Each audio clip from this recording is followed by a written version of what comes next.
Attention, please. The show starts in 10, 9, 8, 7, 6, 5, 4, 3, 2, 1, go. Hey everyone, this is your girl SC BookGal 843, and it is another Tuesday night. And it is freezing here in Charleston. Y'all, it's like, I want to say it's like maybe 45 degrees outside. Last night it was 29. Heat full blast, and I'm so cold. But I got a book tonight. It's going to warm you up. So get ready, y'all. I am so honored to have this guest with me tonight. See, y'all know I'm a cover girl, but there's something about a black and white book cover. I'm not saying that it's like black and white outline, but the essence of I'll let y'all see for yourself. I'm sorry, I'm a cover girl. If your cover draws me in, that is it. I'm pretty sure that she said that I'm her first podcast, and I am so honored to have her. So tonight we are going to bring up Miss Queasia Little. Come on up, girly. Come on up. Hey, Hey, how are you? good. That's good. That's good. Welcome to SC Book Gals and Friends, and we are so honored to have you here tonight. Thank you for having me. I'm so excited. So before we go any further, you got to tell us a little bit about yourself. Okay, so my name is Quasia. I'm from Bridgeport, Connecticut. I've been writing urban fiction for about 6 years now. I work full time college student, mom of three girls, and then I have my fiance here helping me out. Yeah, just been, like I said, writing stories, bringing relatable stories to life, and seeing like sometimes I add like a little bit of myself into the character. So you read about some of my like mishaps as as a teenager.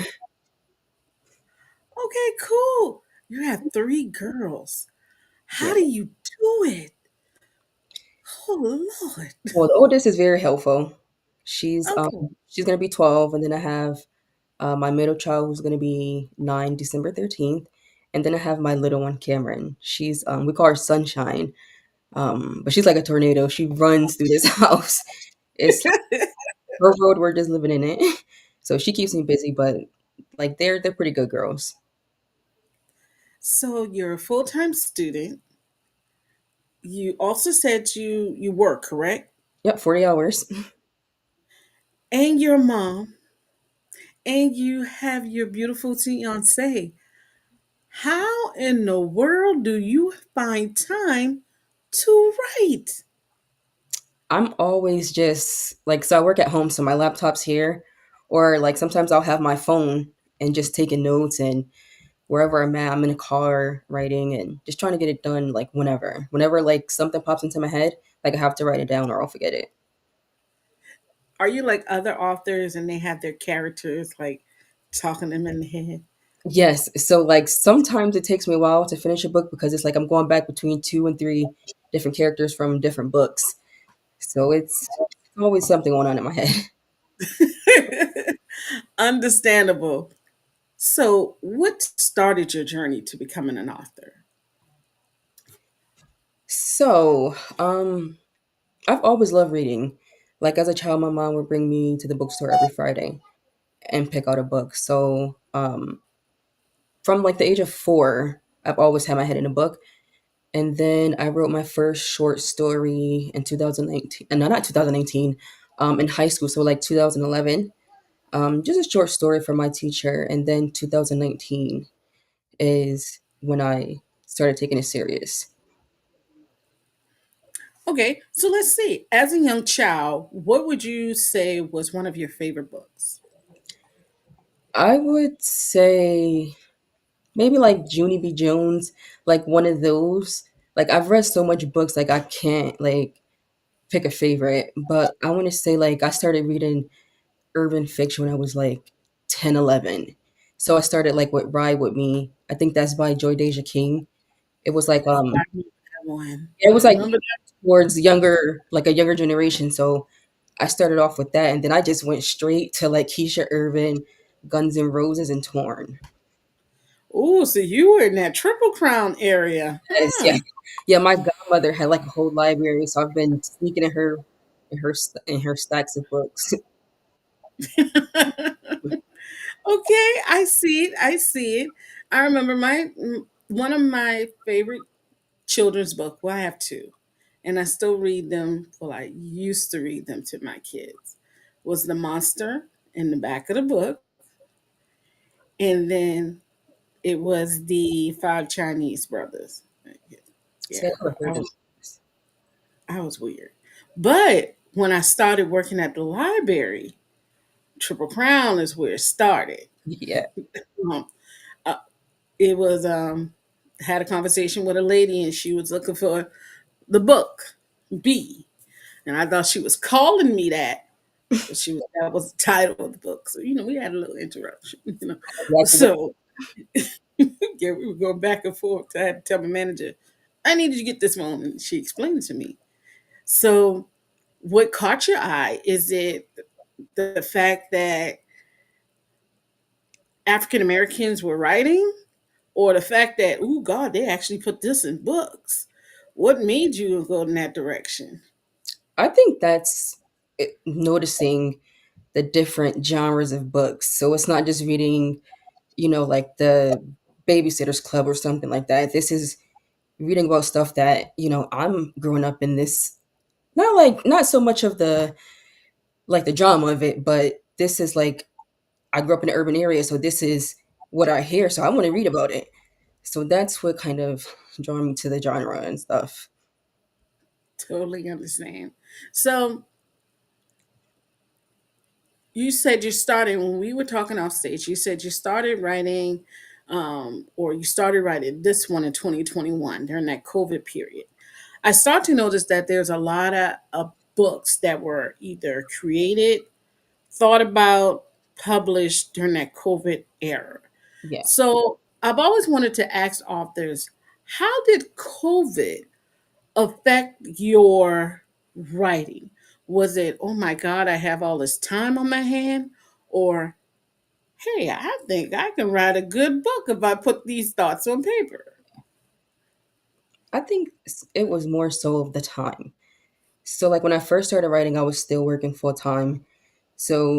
And then I was working in a busy office. So from the time I clocked out, I was like working. And then I was still going to school like back then still. So during COVID, someone had led to do like a writing challenge. Let's see if you could do 10,000 words a day. So with me having all this time, um, I was writing 10,000 words a day. And then like earlier I mentioned that I released one book a month for 4 months straight. So that was all during COVID. Awesome. So, what is the biggest challenge of being an author? I think it's the writer's block because sometimes I can just sit and write for hours. But like if I'm like going through something in life, then it's like I kind of like I'm burnt out and I can't write. So like I feel like that's the only challenging thing, but have like such a big imagination, and like I go through things and my friends and family go through things, so it's like I could put this in a book. And it's like I don't know, I could write for like, and when I'm in a good mood and everything's going good, I could write for hours. Oh, so you're the opposite of some authors, because some authors say when they're in a good mood, they don't write as much as if they're in a bad mood. Like I do hear a lot of authors say that writing is their therapy. Do you consider that for you? Um, Sometimes it depends, but when I write, I like to like light a candle, maybe have like a glass of wine, I dim my lights, and I'm just like vibing, listening to like R&B, Burnt Fires, whatever. So like I like to just I don't know, like that's writing is my happy place, and it's more of like I like to do it when I'm happy. All right. Remember that R&B part that you said, because you're going to need that later on in the show. Okay. Just keep that in the back of your mind. So, this book of yours, first of all, I have to ask this question. I usually ask every author this. Do you publishing house or independent? Which role did you take and why? So I signed with a publisher because like I didn't know like back then I didn't know about like editing and where to find your covers and things like that. So I had sent um the first four chapters of my manuscript to a few publishers. Um it was when Jacquel had her Urban Chapters publications, and then I sent it to Keisha Irvin, and I ended up signing with Jacquel. Okay. So I feel like signing helped me um, understand the writing process because I knew how to open up Microsoft Word and type it out, but I didn't know like the editing part and how to publish through KDP at the time. But if I knew what I knew, like if I knew what I knew now, I would probably just stay independent maybe. Okay. Okay. So starting out with a publishing house to have all those questions answered that you didn't know. But and then you said that if you knew what you knew now, you would go the independent route. Do you ever think about publishing something independent, or you're like, you know what, I'm just going to stay in the publishing house? So I think eventually I do want to branch out and be independent. So I said I just wanted to finish like my series up now because I do have the book I'm working on now, and then I have one that I released a few years ago. So I just want to finish those up and see how I'm feeling after that. Okay. So let's bring up this book cover of yours. Please tell me about this book cover. So I just wanted something like just something simple because the story itself is wild and crazy. So this just captures the two characters, Chloe and Killa. So I don't know. I just told my publisher just something nice and simple.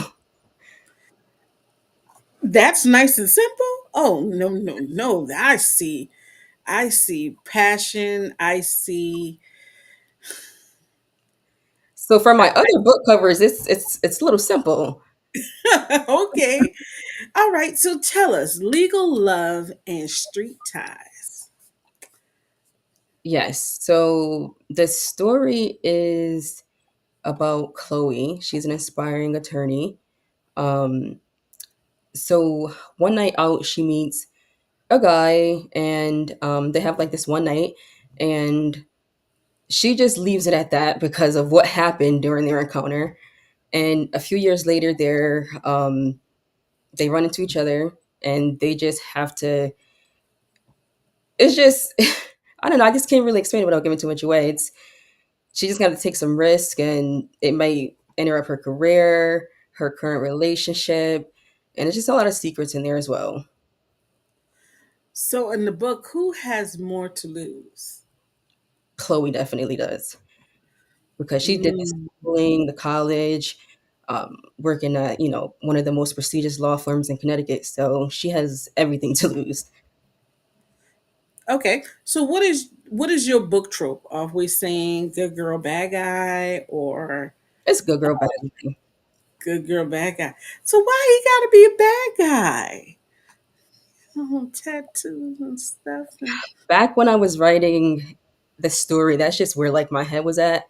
I was listening to like this mixtape. I'm like, I want to write a book about that, something different than what I wrote before. Because I think before this, I wrote like more of like a romance. It has something to do with like domestic violence and the LGBT. So I just wanted to do something like a little different this time.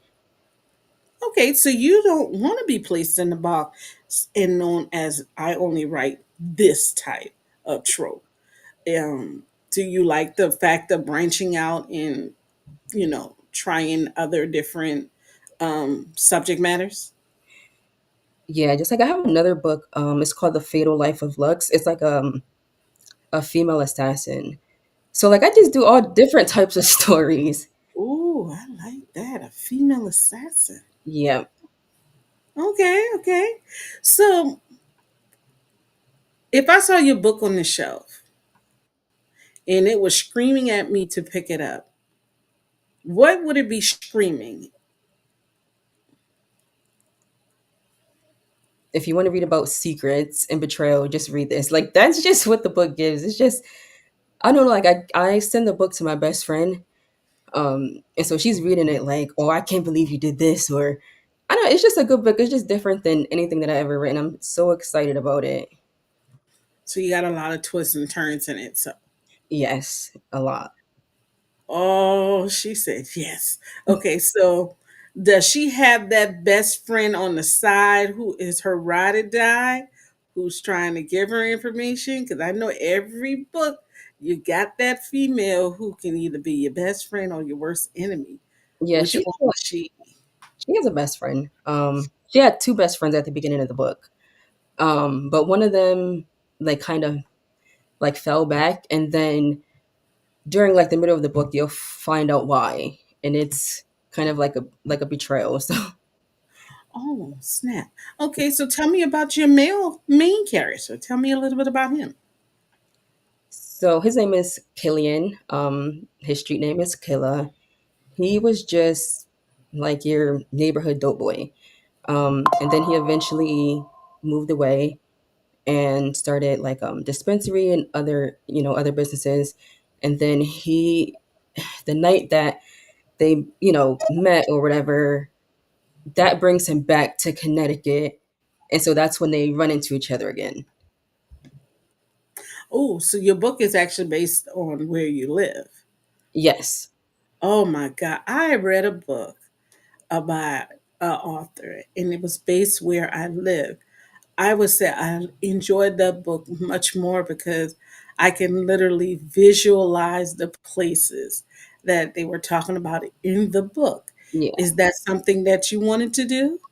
Yeah, that's something I do with pretty much all my books.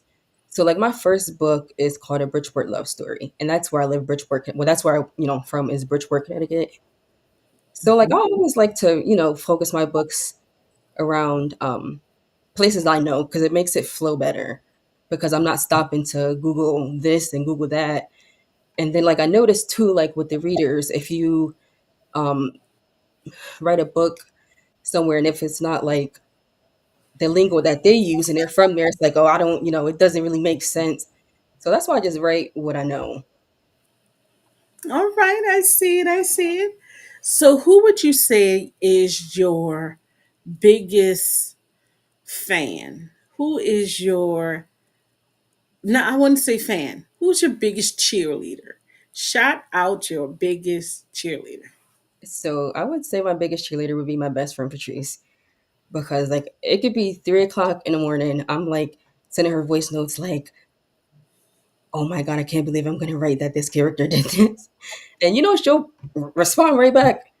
So like she's through every step of the way. It's definitely my best friend. Okay, so let me clarify, y'all. It is not me. Okay, I'm just honored. Her name is Patrice, but it's not me. So, remember I told you we had some fun questions we were going to talk about? Yes, And remember I told you, remember that 80s, that little R&B theme that we were talking about? I do. Well, here it comes, sweetheart. All right, so we are reading your book and the radio is playing.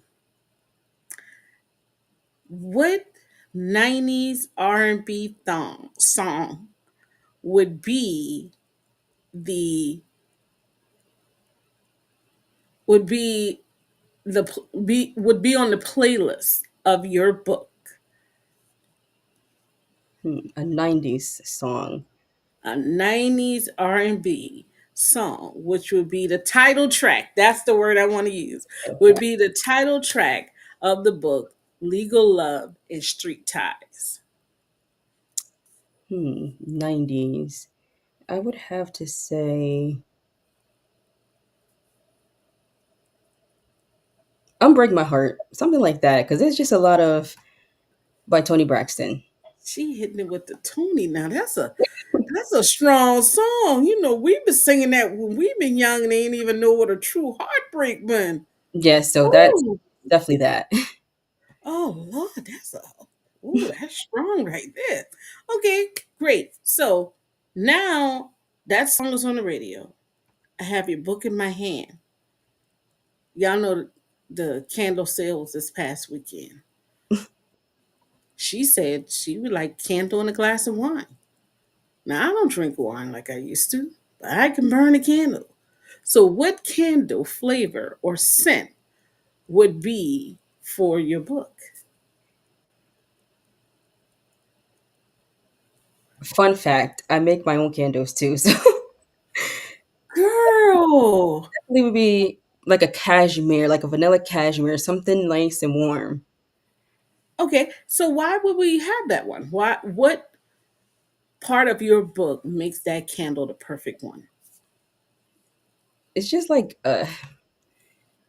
I don't know, the smell was just like so natural and like relaxing. I just think like that book is I don't know, it's just I don't know, that's just like the flame like the scent that I would burn playing like writing that book or reading the book. Well, someone said that's a perfect song. I can't wait until you release this book. It is so good. Patrice, that's Patrice right there.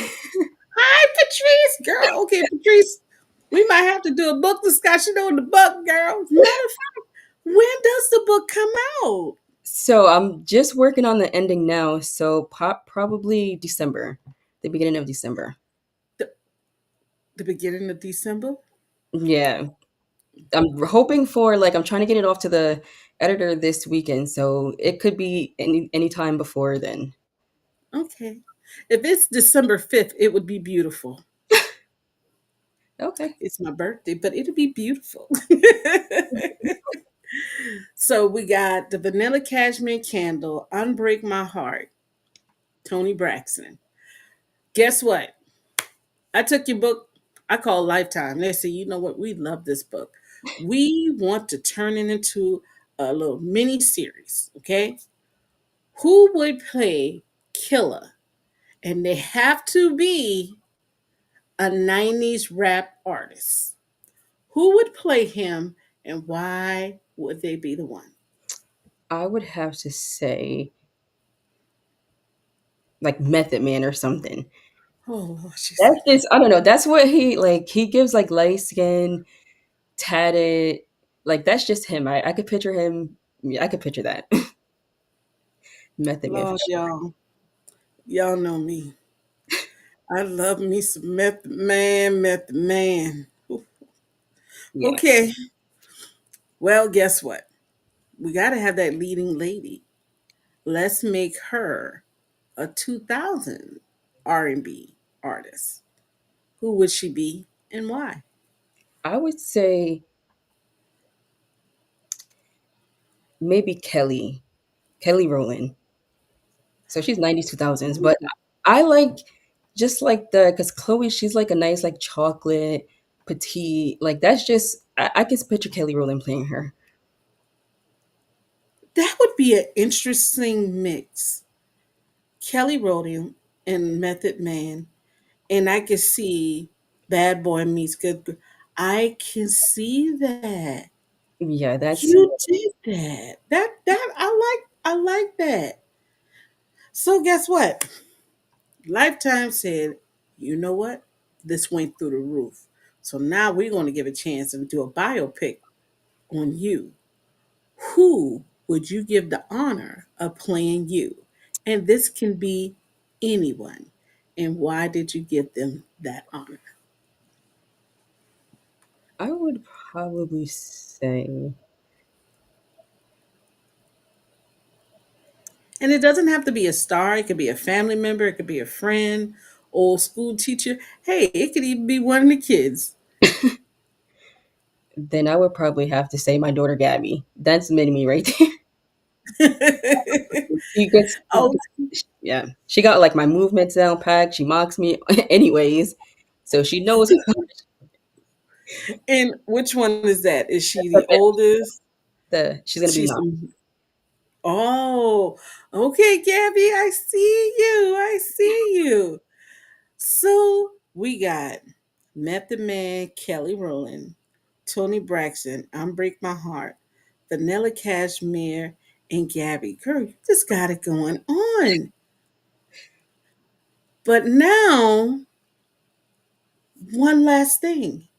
Yeah. You have the opportunity to write a book with any other author. Who would it be?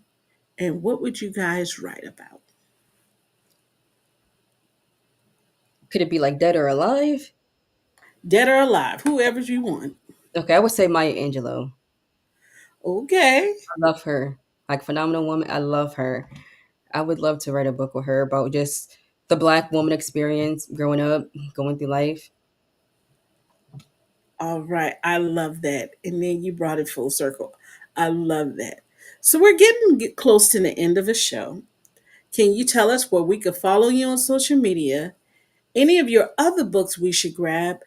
Any events you have coming up? Just give us the rundown. Okay, so thank you for all the support. Thank you for having me on the podcast. I was so excited to join. My books can be purchased on Amazon. My website, quasiaite.com, will be back up in 2026 with books, merchandise, all that. Um, and I would say check out my Destiny and Bashar's "Silly of Me." That's like a fan favorite. That was a great series. And then Legal Love and Street Ties is coming out pretty soon. And just make sure to follow me on TikTok, Facebook, Instagram, Twitter at Quasia Ite. So you guys, if you notice and looked at the bottom of your screen, we have all our information out there. She will announce when her books come out. Okay. So I would go check out all her pages. Make sure you're following her, stay up to date. So when Legal Love and Street Ties come out, you can get it after me. Well, the other Patrice will get it first than me. And then y'all can get it. Y'all ain't getting a copy before me. I'm just letting you know right now. Okay. But we thank you for being with us tonight. Is there anything you would like to say to your old readers, your new readers that you gain, and the readers you gain once they do the replay? So I just want to say thank you again for having me. Thank you to all the readers. I wouldn't like keep going because it's just one reader. Her name is Sunshine. She keeps me like she always checks in on me. So thank you to her. And I hope you give my catalog a try. It's available on Amazon. Well, we thank you for being with us tonight. You guys should go grab Street Love. I'm sorry, Legal Love and Street Ties once it come out. Find out about Killer Method Man, Method Man. Now, when I read that book, I'm gonna be seeing Method Man. Yeah, that's be a good reason to read the book. You know what I'm saying? But thank you for being with us tonight, you guys. It is another Tuesday night in the books, and I will be back with another author. Remember, November 15th, get your nominations in for the 2026 Aspiring Authors SC BookGal Awards. Remember, from November 15th until December, I want to say 15th, you can nominate authors. The form will go live on November 15th. Again, we thank Ms. Little for being with us tonight and telling us about her book, Legal Love and Street Ties. Remember, you guys, there is no such thing as an old book because not everybody has read every book. See you next Tuesday, you guys. Bye.